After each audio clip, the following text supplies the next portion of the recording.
이에 구운 생선 한 토막을 드리니. 받으사 그 앞에서 잡수시라. 아멘.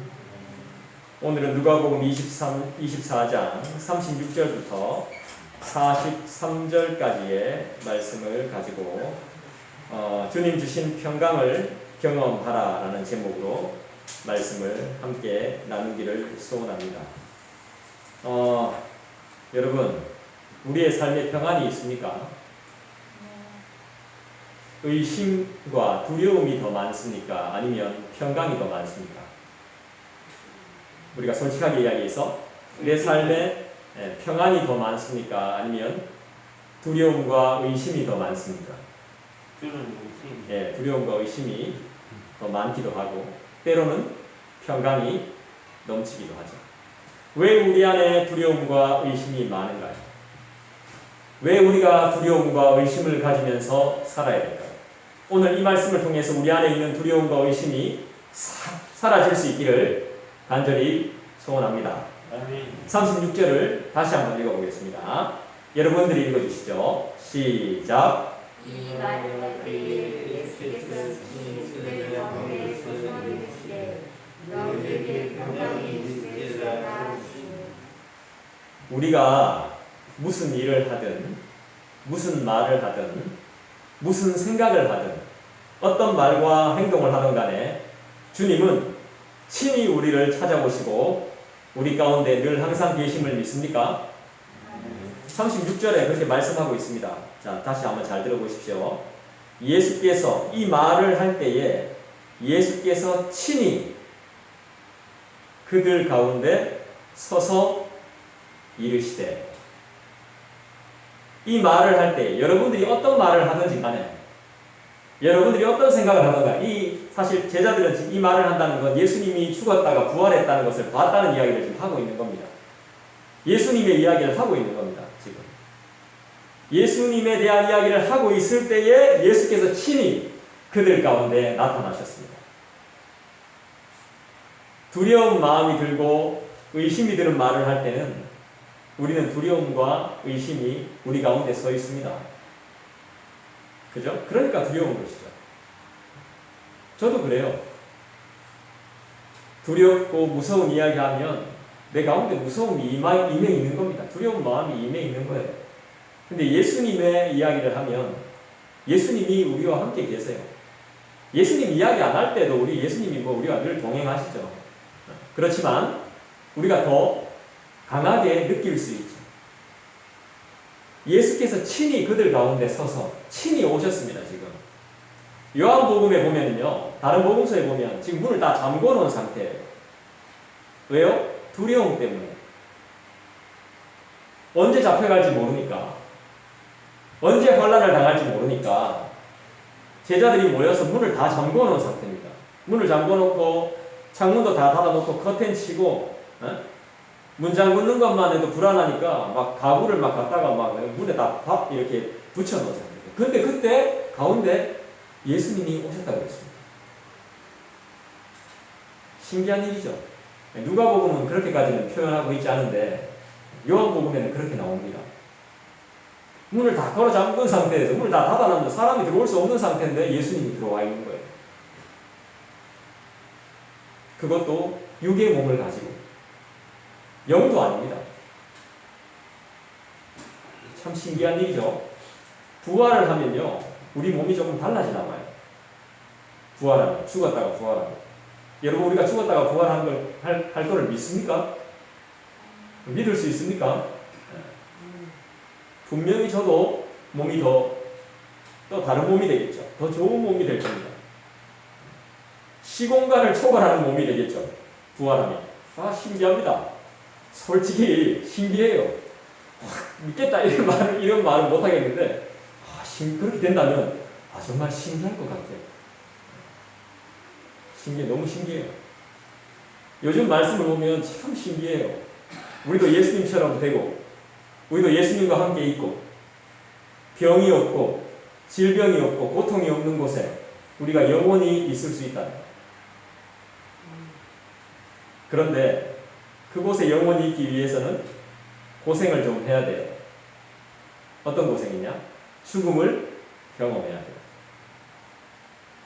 그걸 피하는 게 아니라 죽음을 뚫고 나와야 돼요. 예수님은 그 고통을 통과하셨어요. 예수님은.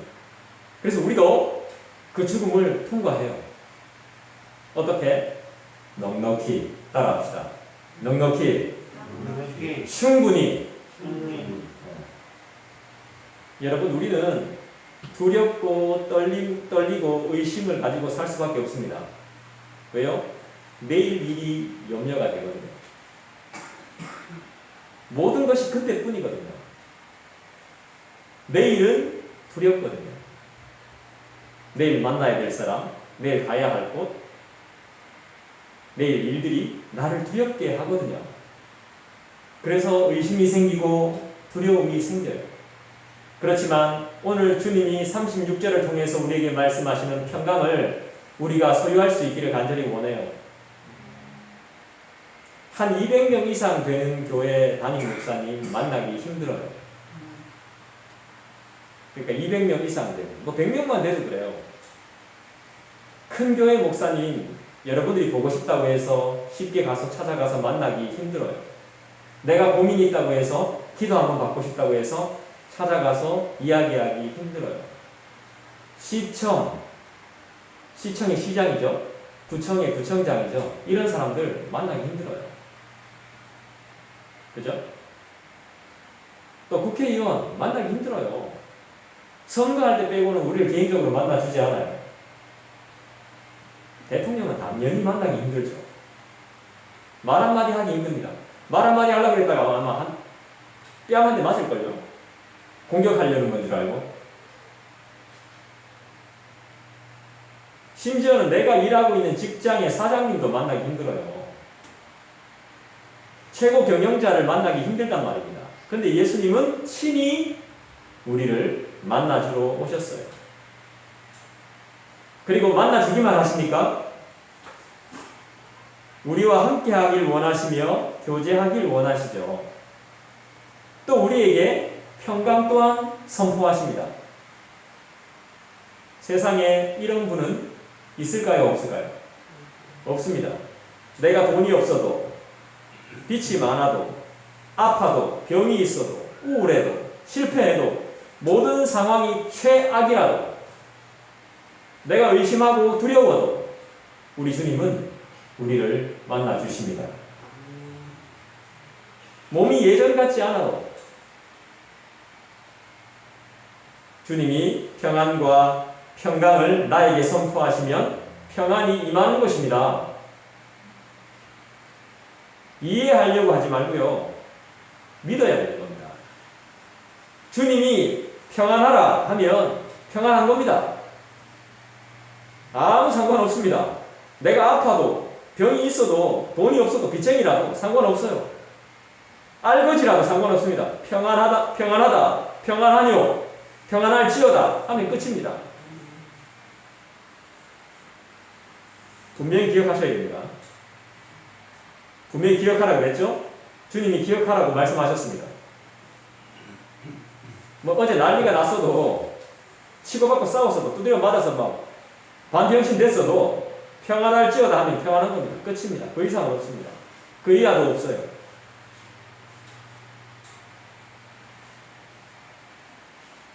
그런데 우리가 아무 때나 평안이 임하는 건 아닌 것 같죠? 세상은요, 세상을 보십시오. 경쟁이고 전쟁입니다.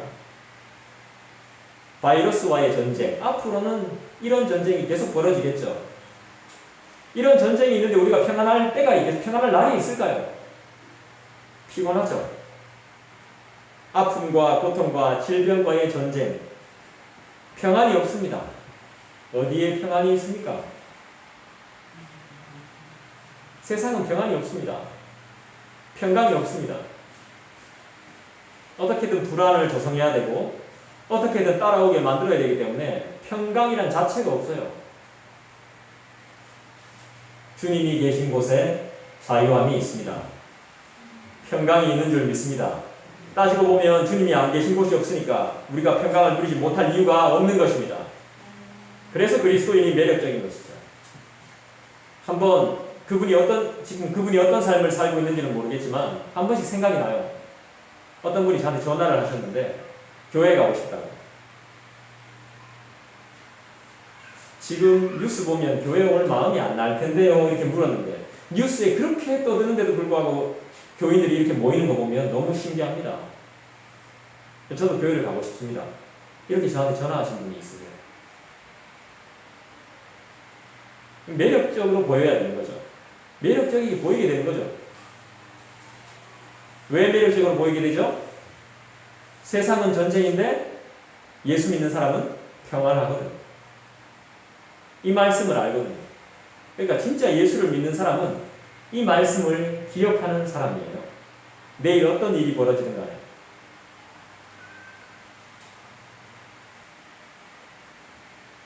우리가 평강을 누리지 못할 이유가 없는 거죠. 평안, 평강. 자, 평강이라고 말하고 평안이라고 씁시다. 자, 그럼 이 평안의 뜻이 뭡니까? 아무 탈이 없고 걱정이 없는 거죠. 국어 사전적인 의미로 보면. 탈 없고 걱정 없는 상태가 평안한 상태입니다. 근데 우리는 성경적으로 볼 때는 그런 뜻이 아니죠. 평안이라는 것이. 다 같이 따라합시다. 초월. 네, 초월한 것입니다. 평안은 초월해 있는 거예요. 걱정과 근심을 뛰어넘는 겁니다. 평탄하고 걱정이 없는 상태를 뛰어넘는 게 평안이에요. 평안. 주님이 주시는 평강은 그런 것입니다. 왜냐하면 우리는 지금 엄청난 불쾌지수와 분노 사회에 살고 있거든요. 분노 사회. 자, 보세요, 여러분. 내 자신을 보라고. 내가 어떻게 분노하고 있는지, 내 안에 어떤 화가 있는지 자세하게 보세요. 어? 교회 밖을 나가면 바로 화가 납니다. 집에 들어가자마자 화가 나요. 나오자마자 화가 납니다. 참고 또 참습니다. 이 분노 사회에 우리가 살고 있어요. 불쾌지수는 엄청납니다. 물론 지금 뭐 날이 뜨겁긴 하지만 폭염이긴 하지만 엄청나요. 왜요? 못하는 게 너무 많거든요. 우리 그런 사회에 지금 살고 있어요. 그러니까 이 사회에 살고 있으니까 우리는 필요해요. 무기력해요. 무능력해요. 이걸 우리가 지금 보고 있거든요. 피로 사회에 살고 피곤한 삶을 살고 있는 겁니다. 우리 삶 자체가. 게으름과 귀찮음, 불평과 불만과 되는 것이 없는 무능한 사회, 전쟁 고아처럼 우리가 살아갈 때가 많다는 것입니다. 내 자신을 잘 보십시오. 눌러놓고 사는 거지 이 안에 엄청난 여러 가지 것들이 많이 쌓여져 있습니다. 해결되지 못한 여러 가지 것들. 뭔가를 해도 되는 것이 없는 이런 사회 속에서 우리는 굉장히 낙심하며 불편해하며 살고 있는 것이죠. 억지로 참아내며 살고 있는 것입니다. 정말 피곤한 삶이죠. 고생이죠. 고생. 이유가 있습니다. 왜 이렇게 살죠, 우리가? 그분이 없기 때문에. 여러분, 그분이 없으면 맛있는 걸 먹어도 그때뿐입니다. 기분 좋아지죠? 그때뿐. 맛있는 거 먹는 그 순간뿐입니다. 그 날뿐입니다. 그 이후에는 또 눌러놓고 살아야 되는 거예요. 얼마나 피곤합니까? 그분이 없으니까. 만족이 없어요. 말 그대로 그때뿐, 그 순간뿐인 거예요. 그 순간이 좋은 거야. 우리가 그 한순간 즐기려고 이 고생을 하고 있는 겁니다. 사람들은 그걸 모르면서 살고 있는 거예요.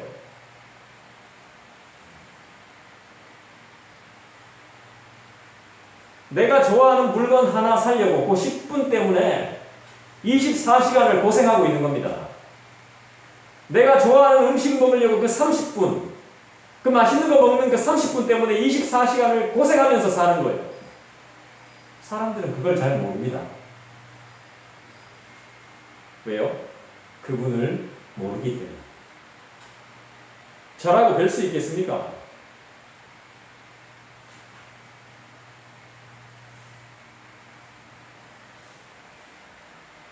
먹는 시간, 뭐 고르는 시간 30분 때문에 24시간을 고생하면서 상처받으면서 살고 있는 거예요. 안 들어도 될 말을 욕을 먹으면서 살고 있는 겁니다. 마셔도 그때뿐입니다. 또 목마르죠? 들어도 봐도 그때뿐입니다. 기억이 안 나거든요. 채워지지 않는 결핍 속에 우리는 살고 있습니다. 왜 그런가요? 왜 그렇게 살죠? 그분이 선포하신 평강이 우리 안에 없기 때문입니다. 평강이 없으니까 맛있는 거 먹어야 되는 거죠. 내가 좋아하는 거 사야 되는 겁니다.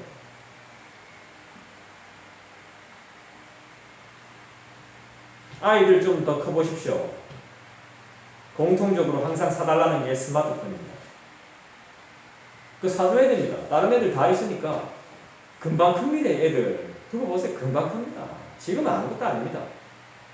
금방 커요. 애들 스마트폰 사달라고 분명히 이야기합니다. 사줘야죠. 근데 사달라는 이유가 뭐죠? 친구들하고 단톡방 만들어서 카톡하기 위한 겁니다. 근데 더 웃긴 건 그 단톡방에 들어가 보면 결국 카톡 하는 게 뭐예요? 이거 하려고 하는 거예요. 정말 비상산적이죠. 시간 낭비죠, 시간 낭비. 그런데 애들 뭐라 할 필요 없어요. 뭐라 하지 마세요. 내 카톡도 보면 대부분 그래요. 크게 다르지 않아요. 우리의 인생이 그렇습니다. 그분이 없는 인생은 늘 비슷해요. 크게 다르지 않아요.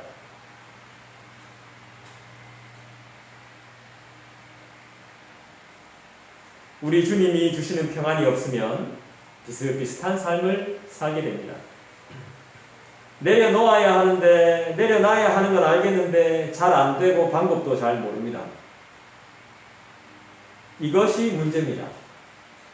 평안으로 시작해서 소망으로 흘러 넘쳐야 되는데 그게 잘 안 되는 겁니다.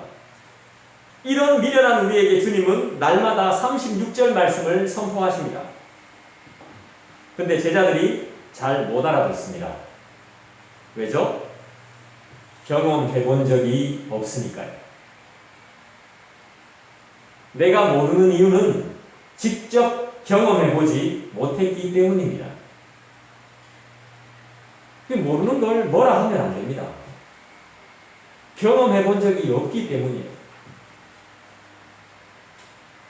그래서 두려움이 생기는 겁니다. 그래서 끝까지 의심하는 것이죠.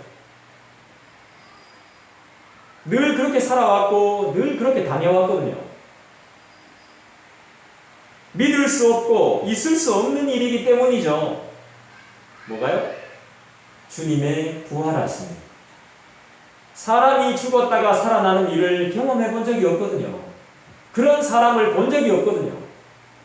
역사 속에서도 그런 이야기를 들어본 적이 없거든요. 다른 종교에 심취해봤지만 다른 종교의 경전에 그런 이야기가 나오지 않거든요.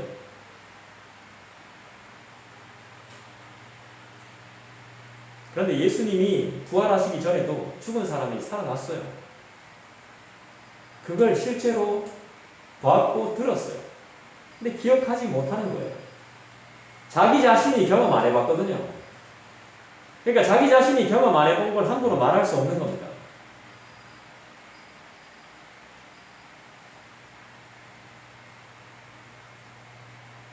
그러니까 우리는 늘 우리의 틀과 이 프레임이라는 틀과 거짓 속에서 살고 있는 것입니다. 그래서 실제로 이런 기적들이 일어나도 못 믿는 거예요. 그리고 알겠습니다. 예, 이걸로 끝인 겁니다. 경험해 본 적이, 그런 놀라운 은혜를 받아본 경험이 없으니까.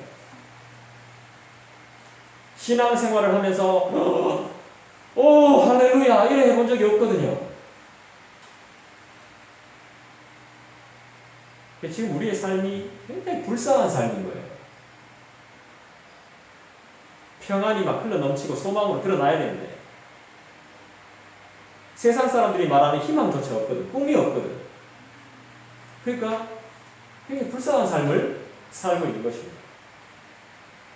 37절을 볼까요? 여러분들이 한번 읽어주시죠. 37절 시작. 무서워하여 그 보는 것을 영으로 생각하는지라. 자, 우리가 할 수 있는 것이 고작 뭡니까? 놀라고 두려워하는 것입니다. 이 두려움은 우리를 절대로 떠나지 않습니다. 뉴스는 우리에게 계속 공포와 두려움을 조장하게 만듭니다. 사람을 꼼짝 못하게 만드는 거죠. 그렇지만 주님은 우리에게 뭐라고 말씀하셨습니까? 평안하라. 담대하라. 내가 세상을 이기었노라. 이렇게 말씀하셨죠. 내일 일은 내일 염려하라. 그날의 고통은 그날의 족하다고 했습니다. 제가 염려에, 이런 말씀 정말 죄송합니다만 제가 염려의 대마왕입니다. 차 몰고 나가는 걸 싫어합니다. 왜? 돌아오면 주차할 데가 없으면 짜증이 납니다. 그것만 계속 생각하고 있는 겁니다. 차 몰고 나갈 때도 거기 주차할 데가 없으면 어떡하지? 계속 그 생각만 하는 거예요. 그러니까 나를 건들면 안 됩니다. 그때 차 몰고 나갔을 때. 그러니까 다른 말 하는 걸 싫어합니다. 나는 거기에 집중해 있거든요. 주차. 그러니까 나가기 싫은 거고 나갔다 들어오기 싫은 거죠. 지하철이 너무 편한 거죠. 저는. 근데 지하철 타고만 다니는 사람은 차 몰고 다니는 게 좋은 거죠. 연애할 때 정말 힘들었죠. 저는. 항상 그 생각이 있으니까 엄청 피곤한 겁니다. 피로 사회를 사는 거예요. 다른 것보다 주차. 사서 걱정하고 있는 거죠. 차 댈 때 그냥 아무 때나 대면 되잖아요. 근데 나는 그 자리에 대야 되거든요. 불편한 거예요. 나이가 들수록 더 그래요.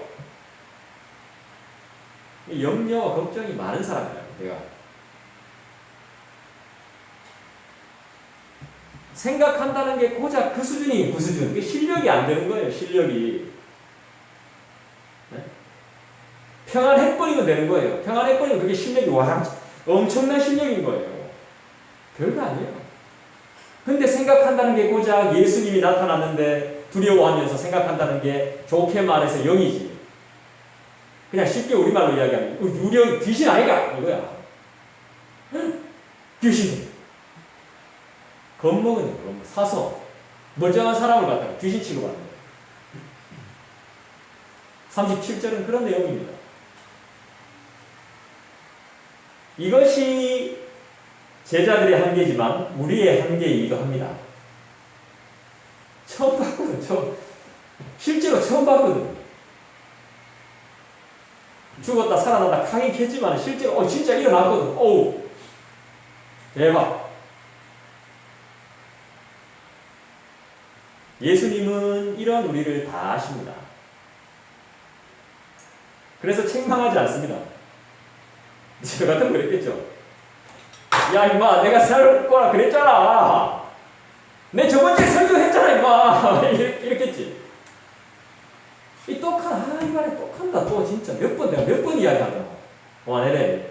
이렇게 하겠지만 예수님은 그렇게 안 한다고. 우리를 너무 잘 알아요. 분명히 또다시 물을 거란 걸 분명히 알죠. 예수님이 좋은 거야. 사람보다. 아니, 난 몇 번 들어도 잘 기억이 안 나가 다시 묻고 싶은데. 대박 났다. 내가 부교육자로 일할 때요. 목사님이 지나가면서, 심준사 몇 정 찬양해라 하면서 지나갔어. 뭐 하다 보니까, 근데 기억이 안 나. 다시 물으러 갔어. 안 가르쳐 주는 거야.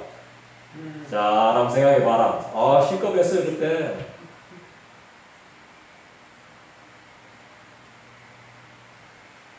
내가 아까 했잖아 하면서 막 성경책 던지고 막 이러더라고, 목사님이. 사람만 단디 안 된다고. 근데 주님은 그렇게 말씀 안 하시죠? 엄청 혼났죠, 그때.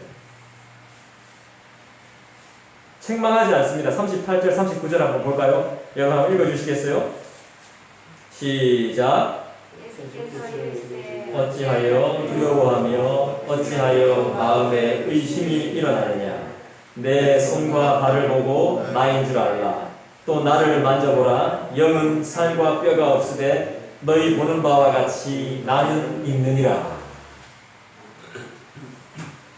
정말 잘 가르쳐 주시죠, 예수님이. 두려워하지 말고 마음에 의심하지 마라. 잘 봐라. 손과 발을 봐라. 왜 보라는 거죠? 그 흔적이 있기 때문이죠.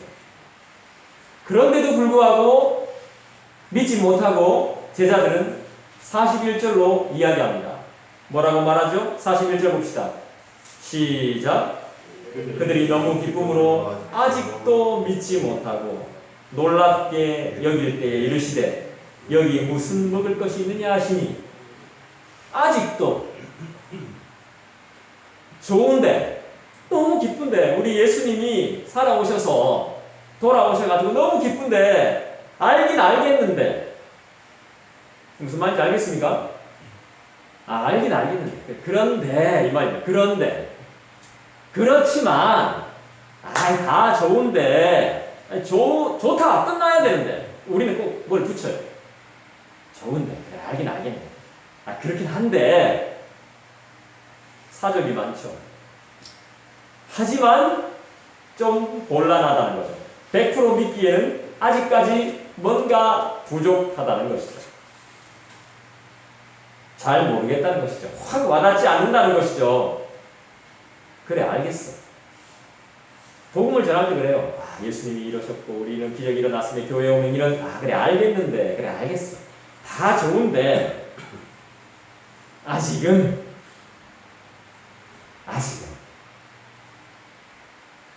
지금 제자들은 엄청난 기적을 경험하고 있는데 아직 정신을 차리지 못하는 것 같아요. 준비가 너무 안 돼 있는 거죠. 우리도 준비해야 돼요. 기적을 받아들일 준비를 하셔야 돼요. 그게 실력이에요, 실력. 아직 우리가 실력이 갖추어지지 않은 거예요. 여러분, 부활이 뭐죠? 부활이 참 중요하고 부활신앙으로 사는 것이 정말 필요한데 왜 그런 거죠? 왜 이 부활신앙이 필요한 걸까요? 예수님의 부활을 통해서 악한 세력들이 모두 물러갔거든요. 부활은 따라합시다. 승리. 네, 부활은 승리거든요. 부활을 통해서 악한 세력들이 완전히 패하고 물러가고 하나님의 자녀인 우리에게 평안과 평강이 임했기 때문이죠. 그렇기 때문에 부활이 중요한 것입니다. 주님의 평강이 내 안에 가득하고 내 주위에 교회에 가득하게 임하기를 소원하는 마음으로 여러분들 기도해 본 적 있으세요? 주님의 평강이 없으니까 기도가 어렵죠. 평강을 소유하고 싶다면 기도해야 되는데 아니면 자꾸 다른 곳으로 자신을 자꾸 채우게 돼요. 전 이런 사람들 봤어요. 택배 중독 걸린 사람들 봤어요. 계속 택배 시키는데 박스를 개봉하진 않아요. 그러니까 주님의 평안이 없는 거죠. 뭘 계속 주문을 해요. 사고 싶어요. 필요해요. 막 사요. 개봉은 안 해. 뜯어보지도 않아. 이 평안이 없기 때문에 그런 거죠. 결핍된 사회 속에서 사니까 그런 겁니다. 뭔가 채우긴 채워야 되겠는데 채울 수는 없고 뭘로 채울지 모르고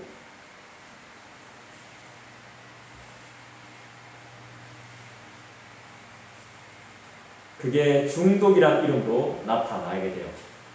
주님을 안 채우면 중독이란 이름으로 나타납니다. 쓸데없는 욕심이 나를 구속하기 시작합니다. 중독으로 말입니다. 평안이 없는 세상 사람들은 거의 이렇게 삽니다.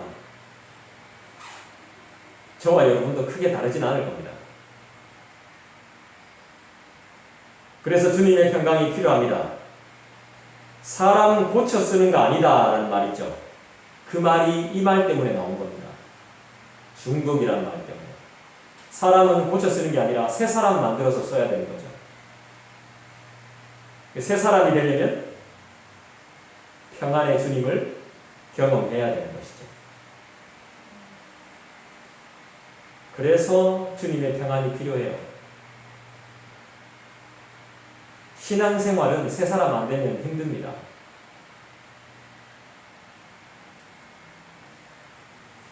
그 자리에 의심과 두려움과 분노와 불평이 가득하지 않기 위해서는 우리 하나님의 평강이 필요해요. 잔소리요, 훈계요, 교훈요, 그걸로 사람 안 바뀌어요. 맨날 잔소리 해보세요. 사람 절대 안 바뀝니다. 싸움만 나지 평안함이 사라집니다. 그렇게 해서 사람 바꾸려고 생각하지 마세요. 절대 안 바뀝니다. 사람은 그렇게 해서 바뀌는 게 아니에요. 더 포악해질걸요. 자꾸 잔소리하면. 주님의 평안을 통한 소망과 사랑과 성령의 능력이 사람을 바꾸는 거예요. 여러분, 소망과 사랑과 그 능력을 위해 기도하셔야 돼요. 그래서 기도가 중요한 거예요. 그래서 이 모든 것들을 단 한마디로 표현하죠. 같이 따라합시다. 은혜. 모든 것은 은혜인 거예요. 사람이 바뀌고 우리의 삶이 나아지는 것이, 우리가 성숙해지는 것이, 성장하는 것이 은혜인 거예요. 환경이 바뀌는 게 은혜인 거예요. 내가 바뀌는 게 은혜인 거예요. 은혜는 뭡니까? 내가 아무것도 한 것이 없는데 받아 누리는 게 은혜입니다. 제가 진짜 많이 경험하고 있는 겁니다. 달라 한 적도 없고 필요하다고 말한 적도 없는데 내가 가진 겁니다. 나는 아무것도 한 것이 없는데 가진 거예요. 이게 바로 은혜인 거예요. 누가 이런 은혜를 우리에게 줄 수 있겠습니까?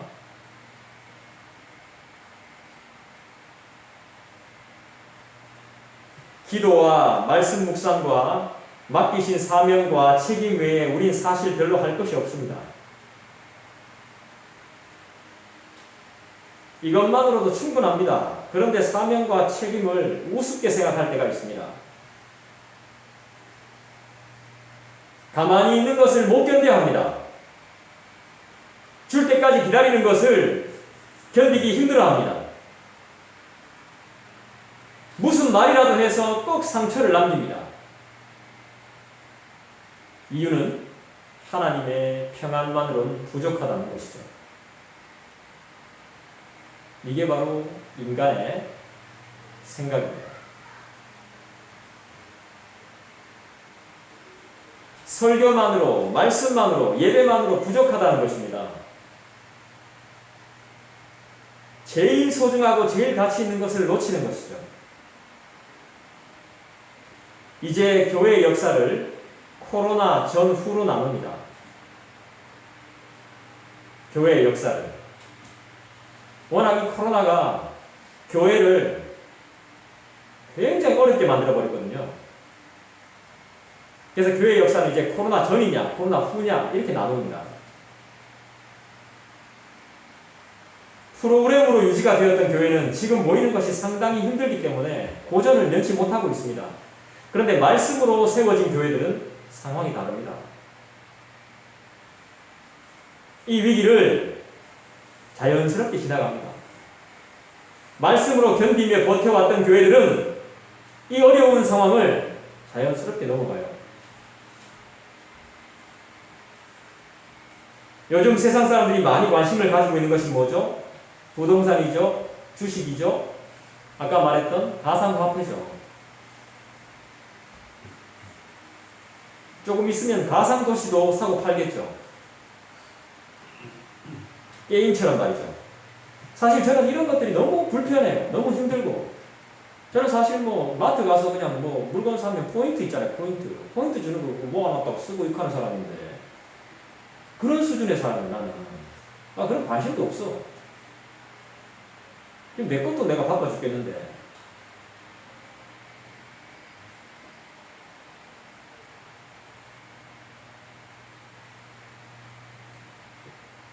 하다 이제는 실존하지도 않는 것들이 만들어져가지고 막 사람들을 막 혼란에 빠뜨리고 있는 겁니다. 한몫 챙기고 실패하고 엎어져 자빠지고. 뭐가 문제입니까? 평안이 없기 때문입니다. 주님의 평안을 소유하지 못하니까 자꾸 인간들이 뭔가를 만들어내는 겁니다. 이게 우상들인 거예요. 이게 다 우상이에요, 우상.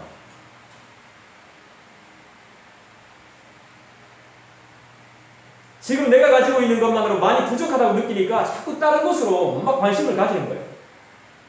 여러분은 부족하지 않습니다. 우리는 부족하지 않아요. 이걸로 안 된다고 생각하니까 계속 다른 걸 모으는 겁니다. 다른 걸.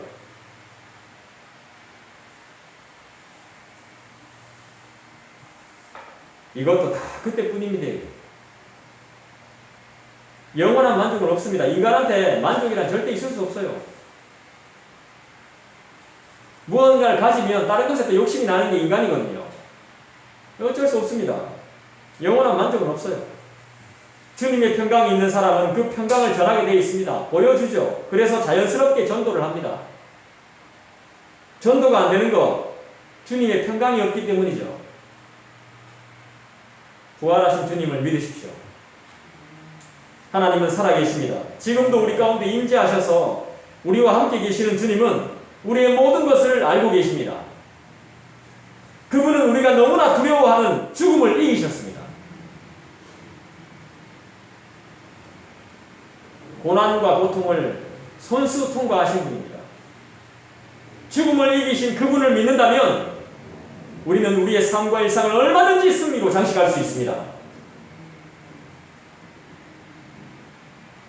이렇게 말하는 저도 막상 밖으로 뛰어나가 보니까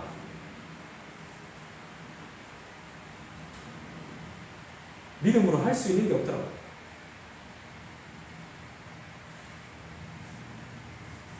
내가 밖으로 막 뛰어나가 봤어요. 에라 모르겠다면서 막 뛰쳐나가 봤어요. 근데 할 수 있는 게 없어. 아무것도. 계획했고 바래왔던 일들이 안 되니까 막 좌절이 되는 거예요. 깊은 우울감에 빠지는 거예요. 의심이 생기는 거예요. 저랑은 뭐 다르겠어요. 똑같죠. 여러분들보다 더 못하죠, 제가. 설교할 땐 그래도 말은 그래도 뭐 그럴듯하게 막 이야기하죠. 이론적으로는. 믿음을 가지세요. 믿음이 이깁니다. 하지만 막상 개인적인 위기가 찾아왔을 때, 내가 믿음이 없구나. 평안이 없구나. 내가 가짜구나. 이 순간엔 주님도 어떻게 못하시기 싶다. 건덕지가 아무것도 없으니까 나를 돌이키기는 주님도 힘드시겠지. 에라 포기하자. 이런 마음이 드는 게 사실입니다. 근데 이런 모든 것들을 여러분들이 초월하셨다면 진짜 감사한 일이에요.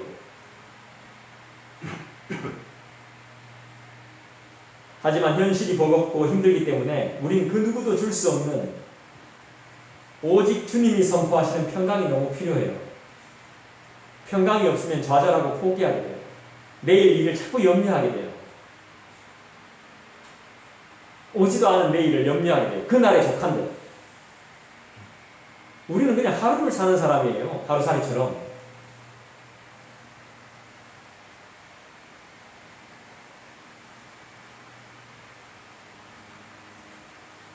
내겐 아까 전에 노래했던 것처럼 강 같은 평화와 바다 같은 주님의 사랑이 너무 필요해요. 제가 찬양을 왜 오랫동안 하는 줄 아세요? 바꾸기 귀찮아서? 아니에요. 계속 하는 이유가 뭐겠습니까? 안 보고도 할 수 있게끔, 진짜 입에 붙게끔, 입에 붙어서 마음에 새겨지게끔 그런 소망이 있는 거죠. 그렇게 안 되겠지만 말씀을 냈습니다. 그럼 이제 우리는 어떻게 살아야 됩니까? 지금 이 세상을 보십시오. 얼마나 살기 좋아졌습니까? 물질이면 어느 정도 되는 그런 세상 아닙니까? 돈 좀 있으면 어느 정도 살 수 있는, 편하게 살 수 있는 그런 세상이 됐잖아요. 근데 그것으로 인해서, 이런 것들로 인해서 우리가 얼마나 비참해졌습니까? 하기 싫은 걸 해야 되고, 또 단 한순간을 위해서 24시간 240시간 365일을 그렇게 고생하면서 지내야 되는 비참함이 우리 안에 생겼잖아요.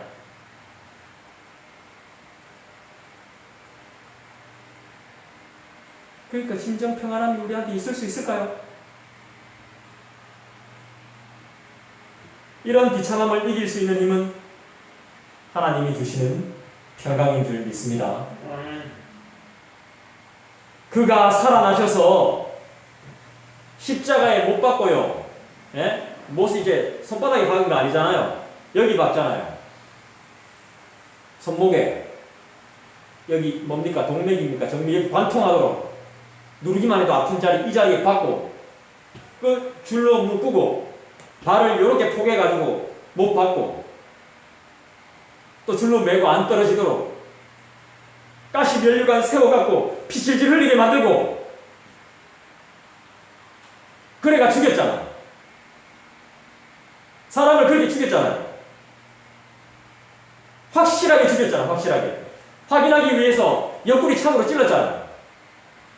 물피 다 쏟았잖아. 그리고 확실하게 죽였잖아. 그러니까 살아 돌아오는 건 힘들다 이거지. 그런데 그 죽음을 깨고 예수님이 살아나셔서 직접 제자들에게 찾아왔잖아요.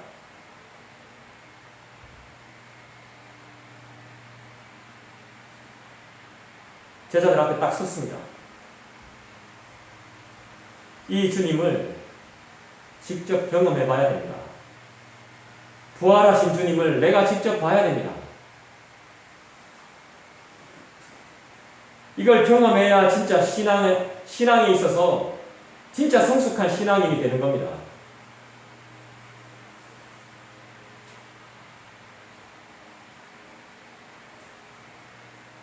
여러분, 우리 이렇게 한번 살아봅시다. 간절히 기도해서 응답 받아봐야 됩니다. 아멘? 아멘. 여러분 진짜 기도해가지고 응답을 받아봐야 돼요. 내가 암만 이야기해도 소용없습니다. 나 자신이 변하고 나 아닌 다른 사람이 은혜로 변화되는 걸 내 눈으로 직접 봐야 됩니다.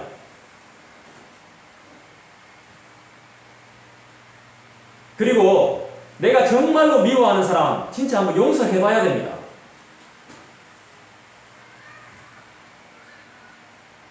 그 파렴치한 시기 그거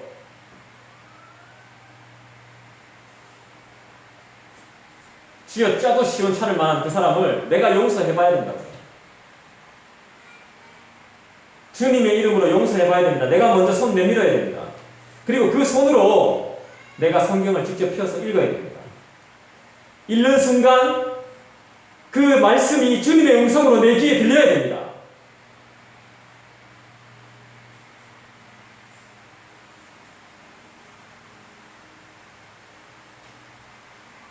이 말씀이 나를 위한 살아계신 오늘의 하나님의 음성으로 내 귀에 들려야 돼요. 이런 경험을 자신이 직접 해봐야 됩니다.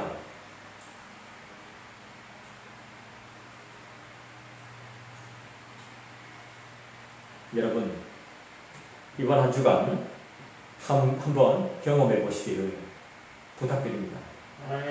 우리 함께 그런 삶을 살아가시길 부탁합니다. 우리 교회도 그런 교회가 되어야 함을 믿습니다. 기도하겠습니다. 여러분 이 시간에 말씀을 기억하시면서 함께 기도했으면 좋겠습니다. 내 마음의 의심과 두려움이 사라지게 하시고 주님을 내가 직접